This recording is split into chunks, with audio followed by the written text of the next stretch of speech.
सो hey guys, पिछला video बहुत ही ज़बरदस्त था। आज की इस वीडियो में बात करने वाले हम लोग बच्चों इसके आगे क्वेश्चंस मतलब 4.1 के 4 क्वेश्चन कंप्लीट हुए थे, 6 क्वेश्चंस बाकी थे।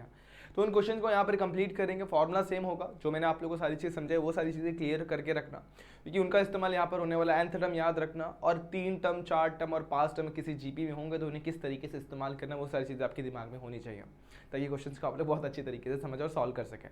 तो बच्चों कैसे आप सभी लोग, I hope you are fine. तो मैंने सब स्वागत करता आप सभी का इस प्यारे से यूट्यूब चैनल यानी कि JR कॉलेज पर। स्टार्ट करते हैं आज का वीडियो। तो इसके पहले मैं आप लोगों को ये बताना चाहता हूँ कि अभी तक आपने हमें हमारे इंस्टाग्राम आईडी पे फॉलो नहीं किया हुआ तो यहाँ पे सिंपली जाके आप हमें फॉलो कर सकते हैं, कि बहुत सारे डाउट्स आप लोग कमेंट सेक्शन में पूछते हैं और उन्हें वहाँ पर क्लियर करना आसान नहीं होता।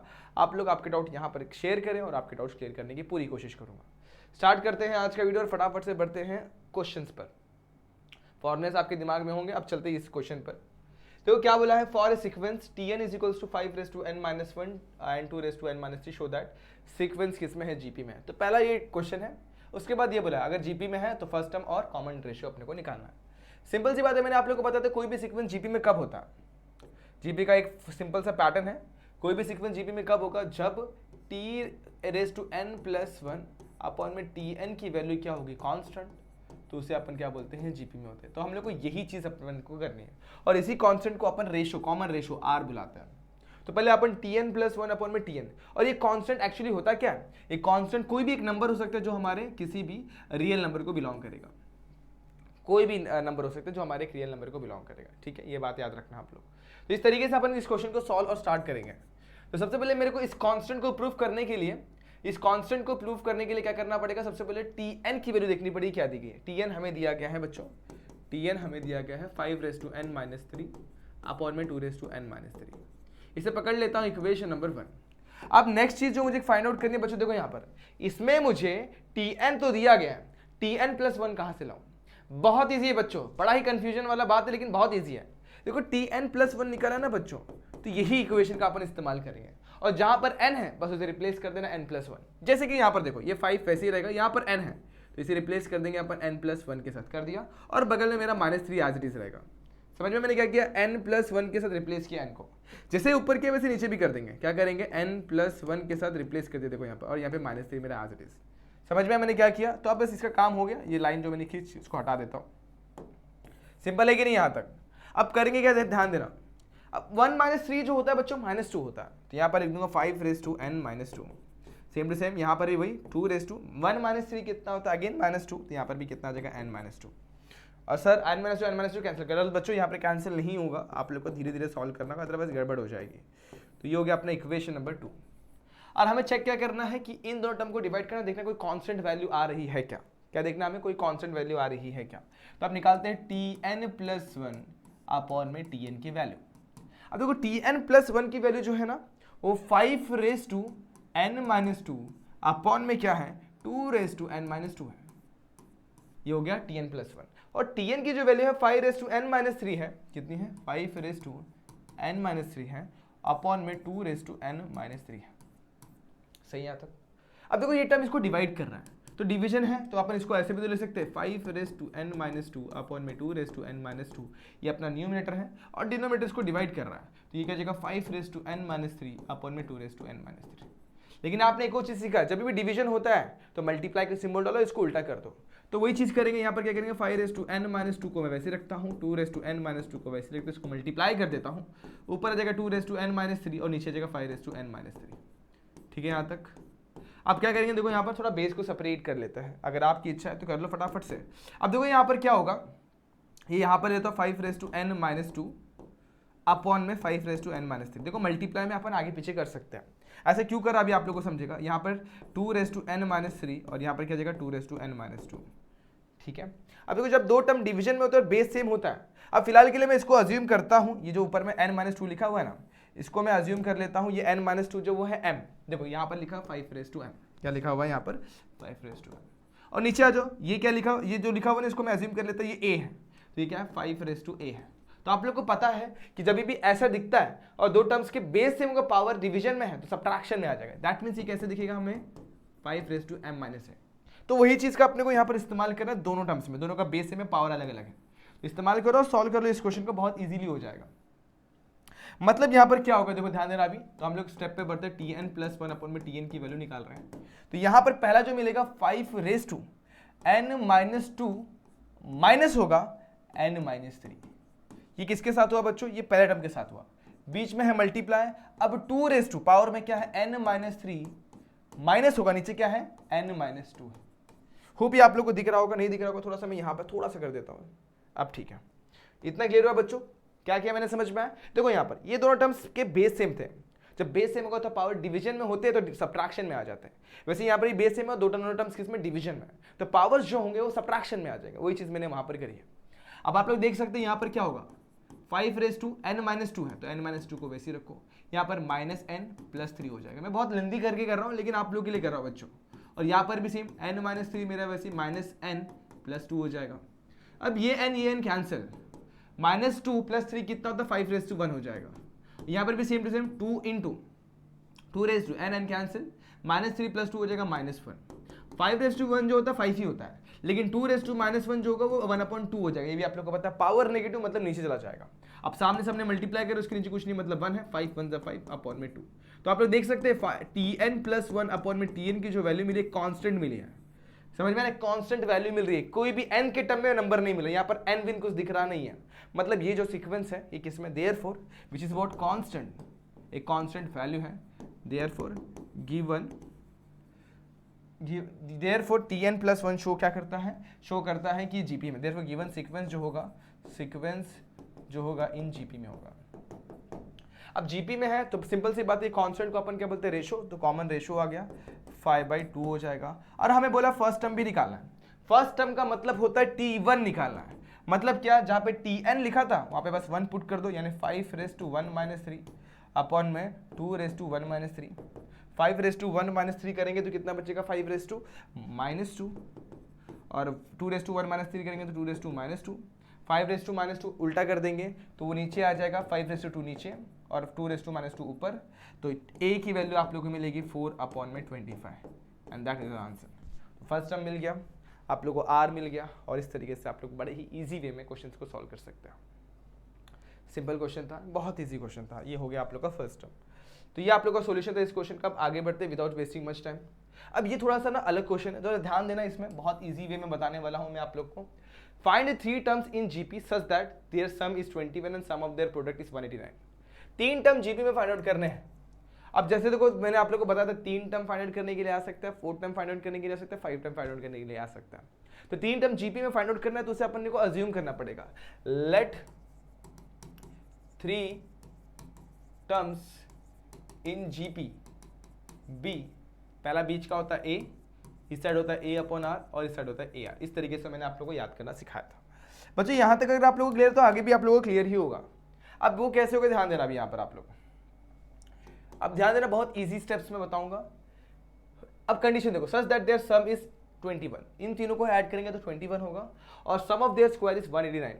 अब इन तीनों को ऐड करता हूं तो मतलब a upon r plus a plus a r कितना होता है 21। ये कहां से मिला, फ्रॉम फर्स्ट कंडीशन, पहला कंडीशन जो हमें दिया हुआ है।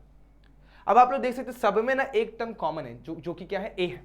तो पूरे इक्वेशन को डिवाइड बाय a करता हूं तो इसको डिवाइड बाय a करूंगा तो मिलेगा 1 अपॉन आर, इसे डिवाइड बाय a करूंगा तो मिलेगा 1, इसे डिवाइड बाय a करूंगा तो मिलेगा r, और ये मिल जाएगा 21 अपॉन में a। अब देखो यहाँ पर प्लस 1 है, प्लस 1 को यहाँ पे भेज देंगे तो क्या हो जाएगा -1, तो यहाँ बचेगा 1 अपॉन आर, यहाँ मिलेगा मुझे r, यहाँ मिलेगा 21 अपॉन में a, और 1 को यहाँ भेज देंगे तो -1। इस तरीके से हमें हमारा एक इक्वेशन मिलकर, इसे मैं पकड़ लेता हूँ इक्वेशन नंबर 1। अब यहाँ पे थोड़ा और सॉल्व करना, लेकिन रुको, मैं यहाँ तक मैंने आप लोगों को जो बता दिया इसे बॉक्स बना के रखो। अब यहाँ पे आ जाओ, इस तरफ सेकंड कंडीशन लिखते हैं, फ्रॉम सेकंड कंडीशन। अब सेकंड कंडीशन क्या दिया हुआ है, सम ऑफ देयर स्क्वायर इज 189, मतलब तीनों के स्क्वायर को ऐड करना है। जैसे कि पहला टर्म है a अपॉन आर तो इसका स्क्वायर लेंगे, सेकंड टर्म क्या है a तो उसका स्क्वायर लेंगे, और थर्ड टर्म है a r का स्क्वायर। इसको तीनों के स्क्वायर को ऐड करेंगे तो कितना हो रहा है 189 हो रहा है।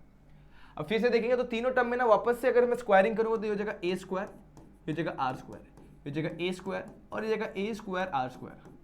अब अगेन आप लोग देख सकते हैं जैसे यहाँ पर अपने देखा सब में a आ रहा था, वैसे यहाँ पर देखेंगे तो a स्क्वायर आ रहा है, तो पूरे सीक्वेंस को डिवाइड कर दो a स्क्वायर के साथ। तो आप लोग देख सकते हैं यहाँ पर मिलेगा 1 अपॉन आर स्क्वायर, यहाँ मिलेगा आप लोग को 1, यहाँ मिलेगा आर स्क्वायर, यहाँ मिलेगा 189 अपॉन में ए स्क्वायर। ठीक है यहाँ तक। अब आप लोग ध्यान देना, 1 अपॉन आर स्क्वायर को मैं वैसे ही रखता हूँ, 1 को मैं वहाँ पर गया तो आर स्क्वायर को इधर पे रखता हूँ, 189 अपॉन में ए स्क्वायर, और यहाँ पे 1 आ जाएगा तो कितना आ जाएगा -1। इसे फिलहाल के लिए मैं पकड़ लेता हूँ इक्वेशन नंबर 3। सर आपने 2 तो लिया ही नहीं, तो 2 अब लूंगा। देखो यहाँ पर क्या 1 upon r square plus r square है, और यहाँ पर क्या 1 अपॉन आर प्लस आर है। तो बच्चों इसको अगर मैं एक्सपांड करूंगा by taking whole square on both side, तो ये आप लोग को एक नया टर्म देगा, जिससे आप लोग को 1 upon r square plus r square मिल जाएगा। चेक करते हैं अपन कैसे। तो स्क्वायरिंग करेंगे अपन, तो स्क्वायरिंग करूंगा, यहाँ मिलेगा 1 अपॉन आर प्लस आर का होल स्क्वायर, और यहाँ पे मिलेगा 21 अपॉन ए माइनस 1 का होल स्क्वायर। ठीक है, अब एक्सपांड करेंगे, देखो ए स्क्वायर मतलब 1 अपॉन आर का, ए स्क्वायर मतलब 1 का स्क्वायर आर का स्क्वायर, ए स्क्वायर प्लस 2 इंटू ए इंटू बी प्लस बी का स्क्वायर। यहां पर हो गया सेम टू सेम, यहां पर भी वही होगा, ए का स्क्वायर प्लस, अभी बीच में माइनस है तो -2 इंटू ए इंटू बी प्लस बी का स्क्वायर। अब आप लोग देख सकते हैं यहाँ पर क्या है, ये आर और ये आर कैंसिल, यहाँ पे क्या बच गया 2, और यहाँ पर क्या बच गया 1 अपॉन आर स्क्वायर, ये आर स्क्वायर को आगे लगता हूँ, यहाँ पे 2 कर देता हूँ।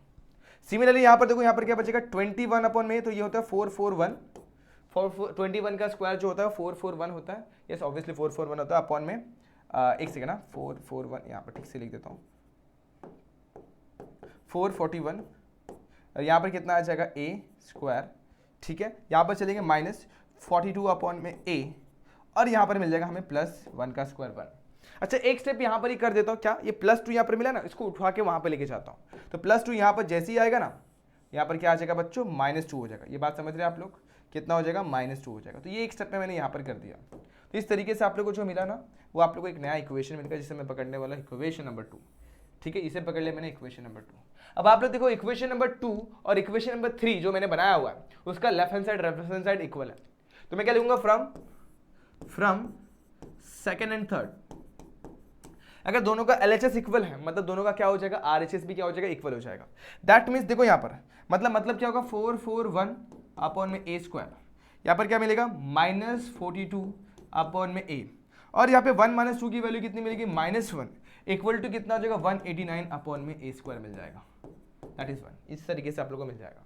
अब ये -1 हो जाएगा तो +1 होगा, +1 -1 कैंसिल हो जाएंगे, और ए स्क्वायर टर्म को एक साथ ले लेता, मतलब क्या 441 अपॉन में ए स्क्वायर -189 अपॉन में ए स्क्वायर, और 42 अपॉन में ए इसको यहाँ पर ले लेता हूँ क्योंकि वो नेगेटिव है।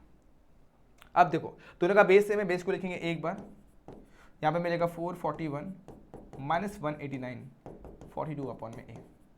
अब आगे चलते हैं, यहाँ पर सॉल्व करते हैं। अब ए स्क्वायर डिवीजन में वहाँ पे मल्टीप्लाई भेज देंगे, और 441 में से 189 को सब्ट्रैक्ट कर दो, कितना बचेगा, यहाँ पर मिलेगा 11 में से 9 जाएगा तो बचेगा 2, यहाँ मिलेगा 13 में से 8 जाएगा तो बचेगा 5, यहाँ मिलेगा 3 में से 1 जाएगा तो बचेगा 2, तो 252 मिल गया। तो यहाँ पर लिखूंगा मैं 252। आगे यहाँ पर क्या मेरे पास 42 अपॉन में ए मल्टीप्लाई बाय ए का स्क्वायर हो जाएगा, तो एक ए चला गया। अब 252 डिवाइडेड बाय 42 कर दो, यहाँ पर मिलेगा सिर्फ और सिर्फ ए। तो इस तरीके से आप लोग 42 से डिवाइड करेंगे, आप लोग को फाइनल आंसर भी मिल जाएगा। तो पहले आप लोग 2 से डिवाइड करो, उसके बाद बाकी बचे हुए टर्म्स को भी डिवाइड कर देंगे, तो फाइनली आप लोग सोल्यूशन पे बढ़ सकते हैं। तो यहाँ पर मैं कैंसिल करूंगा सबसे पहले 2 से, तो नीचे मिलेगा 21, ऊपर मिलेगा 252 को डिवाइड कर लो, कितना हो जाएगा 52 को डिवाइड करेंगे तो 26, और 100 को 126, और उसी के साथ साथ और डिवाइड करोगे तो आप लोग को फाइनल सोल्यूशन भी मिल जाएगा। तो चलो डिवीजन कर लेते हैं फटाफट से, और सोल्यूशन देखते हैं क्या मिल रहा है हमें। ठीक है, तो चलो डिवाइड करते फटाफट से 252 को 42 से। अब देखो यहाँ पर कैंसिल करूंगा तो मिला 21, यहाँ कैंसिल किया तो 1 2 2 4, और यहाँ पे 6 126 सही है यहाँ तक। अब आगे अगेन डिवाइड करेंगे, 3 में डिवाइड होता है तो 3 7 सा, और 3 4 12, 3 2 6 7 6 सा। तो हमें ए की जो वैल्यू मिली कितनी मिली बच्चों, 6 मिल गई है, ए मिल चुका है। और अब हम लोग के पास ए है, तो हमें देखो हमारा जीपी रेडी करना है। जीपी के लिए हम लोग को रेडी करने के लिए आर की भी जरूरत पड़ने वाले है। तो इक्वेशन 1 जो बना है उसमें ए की वैल्यू पुट कर दो, तो पुट करेंगे a = 6 इन इक्वेशन नंबर 1। थोड़ा लेंथी क्वेश्चन लेकिन इजी क्वेश्चन है। तो 1 अपॉन आर मेरा वैसी, आर मेरा वैसी, 21 अपॉन में कितना 6 हो जाएगा -1। अब यहाँ पे कैंसिल करते हैं, यहाँ पे मिलेगा मुझे 2, यहाँ मिल जाएगा मुझे 3। अब इसे क्रॉस मल्टीप्लाई करते हैं, 1 + r² अपॉन में r, यहाँ पर 3/2, यहाँ पर भी क्रॉस मल्टीप्लाई कर देते तो कितना हो जाएगा 3 - 2 अपॉन में 2। अब 1 + r² है, तो 1 + r² को मैं वैसे ही रखता हूँ, 2 को यहाँ पर ले लेता हूँ, 3 - 2 कितना होता है 1, और 1 से r को मल्टीप्लाई करेंगे तो r मिल जाएगा, 2 को यहाँ पर लिया और 3 माइनस 2 कितना हुआ 1, और 1 से r को मल्टीप्लाई करेगा तो r ही मिलेगा। 2 को अंदर मल्टीप्लाई करूँगा तो 2r² मिलेगा, 2 को 1 से मल्टीप्लाई करूँगा तो 2 मिल जाएगा, यहाँ पर मिलेगा r, 2r² minus r plus 2 equal to 0। अब यहाँ पर हमारे पास एक क्वाड्रेटिक इक्वेशन मिला, इसे सॉल्व करना है। तो 2 2 4 होता है, 4 को 2 पार्ट में स्प्लिट करना। पहला सिंबल है माइनस, माइनस प्लस हो जाएगा minus minus minus plus. Plus करने पे हमें 1 चाहिए और मल्टीप्लाई करने पे हमें प्लस करने पे हमें कितना चाहिए 1, और मल्टीप्लाई करने पे कितना चाहिए अपने को 4 चाहिए। तो 2r² माइनस r प्लस, इसको सॉल्व करेंगे तो हम लोग को कुछ वैल्यूज मिलेंगे और वो अपनी वैल्यू आएंगी r। अब क्वाड्रेटिक इक्वेशन तो ऑब्वियसली क्वाड्रेटिक इक्वेशन में r की 2 वैल्यूज मिलती हैं। एक बार चेक कर लेना कहीं पर पे आपने एरर वगैरह तो नहीं किया हुआ, अगर एरर किया हुआ तो इसे सॉल्व करके समझ के सॉल्व कर लेना बच्चों। एरर होते थोड़े बहुत, यहाँ पर अपन ने कुछ एरर किया हुआ है क्या 3 7 सा, अच्छा हाँ एक गड़बड़ किया हुआ है। यहाँ पर देखो, यहाँ पर एक चीज़ समझानी थी, जब मैं 3 से कैंसिल करूंगा तो यहाँ पर मुझे जो मिलने वाला है वो बच्चों 7 मिलने वाला। गलती से शायद मैंने यहाँ पे 3 लिख दिया, 3 7 सा 21, 3 से डिवाइड किया और 3 गलती से मैंने शायद लिख दिया। तो यहाँ पर मेरे को जो टर्म्स मिलेंगे थोड़े से अलग मिलेंगे, तो उस पर ध्यान देना होगा और उससे समझ के करना होगा। जैसे 3 7 सा 21 होता है और 7 अपॉन में 2 मिलेगा, क्रॉस मल्टीप्लाई कर दूंगा तो 7 माइनस 2 अपॉन में 2 हो जाएगा। 2 को यहाँ पर भेजूंगा और 7 यहाँ पर 7 माइनस 2 कितना होता है 5, तो यहाँ पर मुझे मिलेगा 5 टाइम्स r और यहाँ पे भी 5 टाइम्स r, तो इधर पर 5 आएगा। ठीक है यहाँ तक, ओके बढ़िया। अब हम लोग को 2 टर्म्स ऐसे दोनों को मल्टीप्लाई करने पे 4 मिला और ऐड करने पे 5 मिला है, तो ऑब्वियसली 4 1 सा 4 होगा। ठीक है, तो 2 टर्म्स मिल गए अपने को, तो 2r² मेरा वैसे ही पहला टर्म्स आएगा 4r, उसके बाद आएगा minus r plus 2 equal to 0। 2r common निकालोगे, यहाँ बचेगा r माइनस 2, माइनस 1 कॉमन निकालोगे तो बचेगा r minus 2 equal to 0। Next slide पे चलते हैं। दोनों टर्म में से r माइनस 2 कॉमन निकालूंगा तो 2r माइनस 1, इस तरीके से अपने को 2 टर्म्स मिल जाएगा। देखो यहाँ पर सही है क्या, 2r माइनस 1। देखो क्या किया मैंने, मिडिल टर्म को स्प्लिट किया बाय क्वाड्रेटिक इक्वेशन, वो आप लोग को सॉल्व करने आता है, और इसे सिंप्लीफाई करेंगे तो हमें ऐसे 2 टर्म्स मिल जाएंगे। अब दोनों टर्म्स को इक्वेट करता हूँ, r माइनस 2 इक्वल टू 0 और 2r माइनस 1 इक्वल टू 0, यानी r की वैल्यू 2 मिलेगी और r की वैल्यू माइनस 1 इस साइड जाएगा तो क्या हो जाएगा प्लस 1, और 2 मल्टीप्लाई में 2 को डिवीजन मिलेंगे तो r की 2 वैल्यूज मिल गई, एक मिली 2, एक मिली 1/2। अब आपने को जीपी चाहिए, जीपी के टर्म्स चाहिए, तो जीपी के टर्म्स क्या थे, a अपॉन में r, a और ar था। तो पहला अपन a की वैल्यू सिलेक्ट कर लेते हैं 6 और r की वैल्यू अपन लेते हैं 2, तो a अपॉन r जो होगा वो कितना होगा 6 अपॉन में 2 यानी कि 3। दूसरा क्या है a कितना होगा 6 और ar कितना होगा 6 मल्टीप्लाई बाई 2 यानी कि 12। क्योंकि अपन अगर a की वैल्यू 6 लेते हैं और r की वैल्यू 2 ले लेते हैं, उसी तरीके से a की वैल्यू में अगर 6 लेता हूँ और r की वैल्यू 1/2 लेता हूँ, इसकी वैल्यू r की वैल्यू 1/2 लेता हूँ, तो मेरे पास पहला टर्म मिलेगा a अपॉन r, यानी कि कितना 6 अपॉन में 1/2, तो अपॉन का अपॉन ऊपर चला जाएगा, 6 मल्टीप्लाई बाई 2 हो जाएगा यानी कि 12 हो जाएगा। अब नेक्स्ट मिलेगा a यानी कि 6 और दूसरा मिलेगा ar, a की वैल्यू कितनी है 6, r की वैल्यू कितनी है 1/2, कैंसिल करोगे 3 मिल जाएगा। तो बस हमारे जीपी के टर्म्स जो होंगे ना, जीपी के terms of GP, 3 terms of GP जो भी है, 3 टर्म्स ऑफ जीपी, तो ये क्या हो सकता है, एक तो हो सकता है 3 6 12 हो सकता है, और 12 6 और 3 इस सीक्वेंस में हो सकता है। तो इस तरीके 3 टर्म जीपी आ सकते हैं, पहला टर्म 3 6 12 हो सकता है, या फिर उसका उल्टा 12 6 3 भी हो सकता है। तो ये था अपना 3 टर्म्स इन जीपी में। लेकिन क्वेश्चन में कभी कभी 5 टर्म भी पूछा जा सकता है और कभी कभी अपना 4 टर्म भी पूछा जा सकता है। तो 5 और 4 वाले थोड़े इजी होते हैं एज कम्पेयर टू 3 टर्म। देखो यहाँ पर क्वेश्चन में क्या बोला गया है, find the 4 terms in GP. तो 4 टर्म जीपी में निकालना है, तो आप लोग को याद होगा फर्स्ट टर्म जो होता है a अपॉन में r³ लेना होता है। 4 टर्म इन जीपी जो अपन लेते हैं, इन जीपी जो अपन लेते हैं, पहला होता है ar का cube, next one is what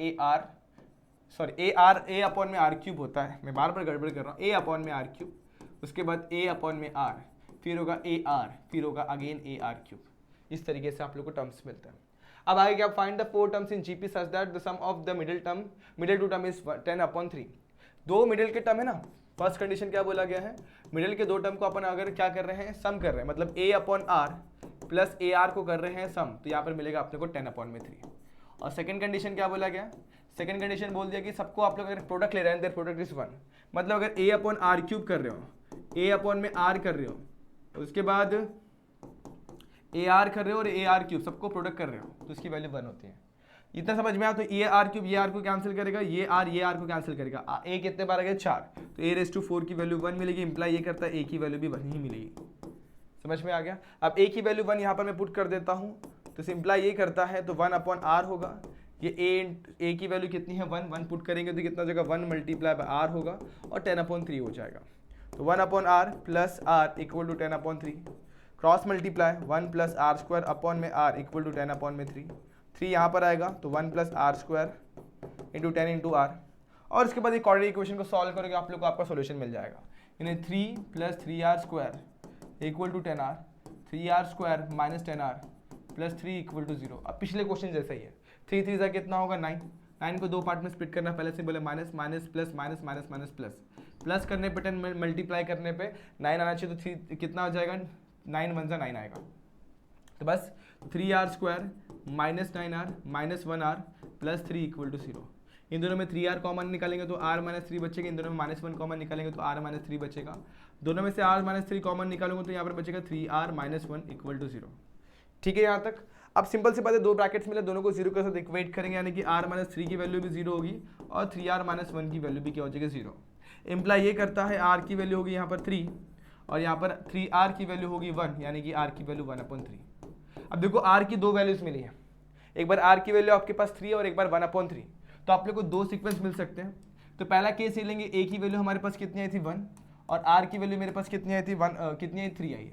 तो इसके मेरा पहला टर्म जो होगा a अपॉन में r क्यूब है, तो 1 अपॉन में 3 का क्यूब यानी 1 अपॉन में कितना हो जाएगा 27। सेकेंड टर्म क्या है, a अपॉन में r है तो 1 अपॉन में 3 हो जाएगा, और थर्ड टर्म मेरे पास क्या है a r है, तो a की वैल्यू 1 मल्टीप्लाई बाय कितना 3 यानी कि 3, और next one is about a r का क्यूब, तो 1 मल्टीप्लाई बाय 1/3 का सॉरी कितना 3 का क्यूब, सिर्फ 3 का क्यूब यानी कितना हो जाएगा बच्चों 27। अब उसी तरीके से अगर आप लोग ये लेते ना, ये a की वैल्यू 1 और r की वैल्यू 1/3 लेते हैं तो आपके टर्म्स आएंगे, देखो मैं बता देता हूँ इसका एग्जैक्टली उल्टा 27 3 1/3 और उसके बाद 1/27, इस तरीके से आप लोग को टर्म्स मिलेंगे। तो बस आप लोग को मेरे हिसाब समझ में आ गया। तो लास्ट में आप लोग को स्टेटमेंट लिखना है क्या, देयरफॉर 4 टर्म्स आर जो होंगे वो क्या होंगे 1/27 1/3 3 और 27, ये हो सकता है, और क्या हो सकता है इसका उल्टा 27 3 1/3 एंड 1/27, इन दोनों में से कोई भी एक चीज हो सकती है। इस तरीके से अपन इस क्वेश्चन को सॉल्व किया हुआ है। अब जैसे 4 टर्म को अपन ने सॉल्व किया, सिमिलरली 5 टर्म को भी सॉल्व कर सकते हैं। तो जो आपके सामने ये स्क्रीन पर है, ये इसको आप लोग जरूर ट्राई करना, सेम तरीके से करना, आप लोग कर लोगे। अब इस क्वेश्चन पे आते हैं, ये भी बहुत सिंपल क्वेश्चन है। 5th टर्म ऑफ जीपी को अपन x लिखते हैं, इसका मतलब क्या t5 की वैल्यू हमारे पास x है। 8th टर्म को अपन लिखते हैं y एंड 11th टर्म को अपन लिखते हैं z। हाँ, ये सब जीपी के लिए, ठीक है। तो हमें क्या प्रूफ करना है, हमें प्रूफ करना, वेरीफाई करना y square is equal to x हो रहा है कि नहीं हो रहा है, ये हम लोग को वेरीफाई करना है। तो वेरीफाई करना ऑब्वियसली अपन एलएचएस आरएचएस के साथ स्टार्ट करेंगे। तो सबसे पहले अपन लेते हैं एलएचएस। एलएचएस में क्या दिया y स्क्वायर मतलब t8 का स्क्वायर, ये दिया हुआ है। अब जीपी में है तो आप लोग को पता है tn का फॉर्मूला क्या होता है, a into r raise to n minus 1 होता है, यही होता है। तो सिंपल सी बात है, यहाँ पर क्या होगा a into r raise to 8 minus 1 इसका स्क्वायर। अब स्क्वायर लेंगे तो a स्क्वायर 8 माइनस 1 जो होता है बच्चों वो 7 होता है, और 7 का स्क्वायर मतलब a raise to 7 r raise to 7 है, और उसका भी स्क्वायर है, तो मतलब कितना हो जाएगा r रेज़ टू 14, पावर का पावर ये हो जाएगा। तो ये आप लोग का एलएचएस आ गया, क्लियर हुआ। अब आरएचएस पे बढ़ते हैं, सेम चीज यहाँ पर भी अपने को अप्लाई करनी है आरएचएस में भी। अब आरएचएस में हमारे पास है क्या, आरएचएस में हमारे पास x इंटू जेड है। x कितना है मेरे पास, x जो है वो t5 है, और z मेरे पास कितना है t11, ये लिखना होगा। तो क्या हो जाएगा a into r raise to 4 minus 1 sorry 5 minus 1, और ये क्या हो जाएगा a into r raise to 11 minus 1, ये होता है फॉर्मूला n माइनस 1। अब a को a से मल्टीप्लाई कर दो, a स्क्वायर हो जाएगा। अब ये कितना हो जाएगा r रेज़ टू 4 और हो जाएगा r रेज़ टू 10। अब दोनों का बेस में तो पावर ऐड हो जाएगा, तो a square r raise to 4 plus 10 कितना हो जाएगा 14। ये अपना आरएचएस है। तो आप लोग देख सकते हैं एलएचएस आरएचएस सेम आ रहा है कि नहीं आ रहा है। तो बस लिखना आप लोग को, सिंपल है कि नहीं, LHS equal to RHS hence verified. इस तरीके से आपने वेरीफाई कर लिया। ये तो वेरीफाई करना बहुत ईजी था, बहुत सिंपल क्वेश्चन था। तो ये क्वेश्चन क्लियर है बच्चों। एक फाइनल क्वेश्चन भी देख लेते हैं, बहुत सिंपल है। क्वेश्चन में क्या दिया, पी क्यू आर से 4 टर्म्स है और चारों के चारों किसमें बच्चों जीपी में। तो मतलब मैं क्या बोल सकता हूँ, P comma Q comma R comma S are in GP. और जीपी का रूल क्या बोलता है, अगर कोई भी टर्म जीपी में तो उनका रेशो सेम होगा। इसका मतलब क्या है बच्चों, इसका मतलब ये है कि अगर मैं q बाय पी लेता हूँ या फिर r बाय क्यू लेता हूँ या फिर s बाय r लेता हूँ, तो ये सबका रेशो क्या होगा, कांस्टेंट होगा, सिंपल सी बात है। उस कांस्टेंट को अपन आर से डिनोट करते हैं, यानी रेशो। सिंस यहाँ पे आर पहले से इंक्लूड है तो मैं आर नहीं लेता हूँ, मैं यहाँ पर के ले लेता हूँ। ये मैंने मान लिया है, लेट मैंने के को कॉमन रेशो लिया है, से कॉमन रेशो, इसको अपन ने कॉमन रेशो ले लिया, बराबर यहाँ तक सही है यहाँ तक। अब हमें क्या प्रूफ करना है, टू प्रूफ क्या करना है हमें, P प्लस क्यू जो है, Q प्लस R जो है, और R प्लस S ये भी जीपी में। अब ये भी जीपी में, इसका मतलब क्या होगा, इसका मतलब ये होगा कि Q प्लस R अपन में P प्लस क्यू की जो वैल्यू होगी वो बराबर होगी R प्लस एस अपन में Q प्लस R। मतलब क्या, ये डिवाइडेड बाय ये इक्वल टू होगा ये डिवाइडेड बाय ये। तो एक्चुअली हमें ये प्रूफ करना है, समझ में आ रहा है क्या करना है। तो बस ये अगर आप लोग क्लियर हो गए तो आप लोग सोल्यूशन में बढ़ सकते हैं। अब देखो इसको अपन ने K माना हुआ है, तो उस हिसाब से अपन LHS से स्टार्ट करते हैं। अब LHS में मेरे पास है क्या, देखो यहाँ पर, अब इस केस में मेरे पास LHS में है Q प्लस R अपॉन में P प्लस क्यू, ठीक है ये है। तो जो अपन ने कंडीशंस बनाए हैं ना उसको उठाते हैं। अब इसको जरा से नीचे कर देता हूं, अब जो कंडीशन मैंने पहले गिवन में लिख के रखा वो इसको उठा लेता हूं। अगर देखोगे तो आप लोग यहाँ पर आपके पास क्या है, यहाँ पर आप लोग के पास P अपॉन में Q अपॉन में P की वैल्यू कितनी है, K है, बराबर। और क्या है, R अपॉन Q की वैल्यू भी K है, और क्या है, S अपॉन R भी अपने पास K है। देखो यहाँ पर ये भी K है, ये भी K है और ये भी K, सबके सब K के बराबर है। इसका मतलब मैं बोल सकता हूँ Q की वैल्यू जो हमारा PK है, और PK वो वाला PK नहीं बच्चे आमिर खान नहीं है, उसी तरीके से R जो होगा वो QK हो जाएगा, तो आप तो ये आमिर खान होने से रहा। और इसी तरीके से S इक्वल टू क्या हो जाएगा, RK। तो ये आपने लिख लिया। अब इन चीज का अपन यहाँ पे इस्तेमाल करते हैं। न्यूमरेटर में करना, डिनोमिनेटर को मत छोड़ो, सिर्फ एक जगह पे छोड़ो, Q और R। Q की वैल्यू कितनी है बच्चों, Q की वैल्यू कितनी है, PK, तो यहाँ पर PK पुट कर दो। R की वैल्यू कितनी है हमारे पास, QK, तो QK पुट कर दो, अपॉन में P प्लस क्यू है। अब इन दोनों में कॉमन क्या है, K की कॉमन निकालो, बच्चे का P प्लस क्यू, और नीचे भी आ जाएगा P प्लस क्यू। अब P plus Q cancel, answer कितना है, K। ये आ गया हमारा LHS। अब जैसे आप लोग ने LHS किया वैसे RHS भी कर लेते हैं। अब RHS में क्या हमारे पास, R प्लस एस अपॉन में Q प्लस R। अब R की वैल्यू क्या है, देखो यहाँ पर R की वैल्यू हमारे पास QK है, और S की वैल्यू हमारे पास कितनी बच्चों, RK। नीचे क्या है, Q प्लस K को वैसे एक ही को पुट करना, डबल डबल मत करो। दोनों में क्या कॉमन है, K कॉमन निकालो, बच्चे का Q प्लस R, और नीचे बचेगा Q plus K, cancel cancel, क्या बच गया, K। तो ये आ गया हमारा RHS। तो आप लोग देख सकते हैं LHS इक्वल टू RHS है, आया कि नहीं आया। मतलब अपन ने वेरीफाई क्या कर लिया, हम लोग ने प्रूफ कर दिया। हमें प्रूफ क्या किया, P plus Q comma Q plus R comma R plus S, ये भी किस में है, इज इन या फिर R इन GP। इस तरीके से अपन ने इस क्वेश्चन को भी सॉल्व कर दिया। तो ये भी बहुत ही सुपर सिंपल क्वेश्चन था जो कि आप लोग ने यहाँ पर समझ कर सॉल्व किया हुआ है। एग्जाम में अगर ये क्वेश्चन आए तो बिल्कुल भी डरना मत, बहुत सिंपल क्वेश्चन होता है, बस देख के डरना नहीं है, ठीक है बच्चों, देख के बिल्कुल भी डरना नहीं है, और बहुत ईजी वे में आप लोग सॉल्व कर सकते हैं इसको, ठीक है। तो ये था आप लोग का एक और सिंपल सा क्वेश्चन जहाँ पे अपन ने प्रूफ किया कि ये अगर जीपी में है तो ये भी जीपी में होता है। और याद रखना, सिर्फ अगर ऐसा क्वेश्चन दिखाई दे तो थोड़ा क्लिक होता है तो अपन क्या कहते हैं, सबको पुट करने लगते हैं। याद रखना, सिर्फ न्यूमरेटर को छेड़ना है, डिनोमिनेटर को छेड़ना ही नहीं है, एक को छोड़ो सब कुछ क्लियर हो जाएगा। इस तरीके से अपन इस क्वेश्चन को समझा, सॉल्व किया। आप लोग चाहे तो इसका स्क्रीनशॉट वगैरह लेना चाहे तो ले सकते हैं, वीडियो पॉज करके, ठीक है। चलिए अब हम लोग यहाँ पर बात कर चुके हैं सारे क्वेश्चंस की, सभी कुछ यहाँ पर कंप्लीट हो चुका, पूरा एक्सरसाइज एकदम पूरी तरीके से डन है। तो अगर इनमें अगर आप लोग कोई डाउट, कोई दिक्कत, कोई प्रॉब्लम आती है तो आप लोग कमेंट सेक्शन में जरूर पूछेगा। तो बच्चों आज के लिए बस इतना ही। होप ये वीडियो आप लोग को पसंद आई होगी, अगर पसंद आई है तो like the video, share the video and subscribe channel. मिलते हैं नेक्स्ट वीडियो में जहाँ पे अपन बात करेंगे एक और नए एक्सरसाइज, एक और नए फंडे की। तब तक के लिए stay tuned, goodbye and take care.